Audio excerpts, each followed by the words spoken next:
ரொம்ப கஷ்டப்பட்டு hard work பண்ணி இவ்வளோ தூரம் வந்துட்டேன். இன்னும் நல்லா வரணும், இன்னும் நிறைய பண்ணணும். முதல் முறை நீங்க அவரை சினிமால பார்க்கும்போது எப்படி இருந்தது உங்களுக்கு? பயமா இருந்துச்சு, அப்புறம் பிடிக்க ஆரம்பிச்சிருச்சு. பயமா இருந்ததா? பயமா இருந்துச்சுன்னா என் நடிப்பை பார்த்து பயமா இல்ல.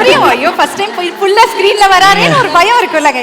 அந்த பயம் இல்ல, இவன் ஜாலியா இந்த படம் பண்ணிட்டு வேலைக்கு போயிடுவான்னு நினைச்சிருந்தாங்க அவங்க. இவன் இப்படியே போயிடுவானோ அப்படின்னு சொல்லி அவங்களுக்கு ஒரு பயம். ஆமா, ஒரு சின்ன கேம் ஒண்ணு, இன்னும் உங்களை பத்தி நிறைய விஷயங்கள் தெரிஞ்சுக்கிறதுக்கு ஒரு கேள்வி கேட்போம். அதுக்கு உங்க பேரு அண்ட் எஸ்கே அவர்கள் பேர் இருக்கு, அதுக்கு எது பொருந்துமோ அந்த பேரை காட்டணும். ஒரு சென்டிமெண்ட் படம் பாக்குறீங்கன்னு வைங்களேன், 2 பேர்ல யாரு அதிகமா அந்த படத்தை பார்த்து ஃபீல் பண்றது?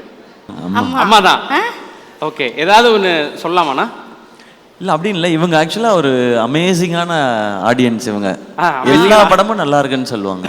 எல்லா படமும், எனி ஃபிலிம், யாருடைய படமா இருந்தாலும் நல்லா இருந்துச்சுல்ல அந்த படம், அதுல ஒரு 2 சீன் நல்லா இருந்தாலும் நல்லா இருந்துச்சு நான் சொல்லுவேன். உன்ன மாதிரியே ஆடியன்ஸ் இருந்துட்டா எங்களுக்கு எவ்வளோ ஈஸியா இருக்கும், ஜாலியா இருக்கும் தெரியுமா அப்படின்ட்டு.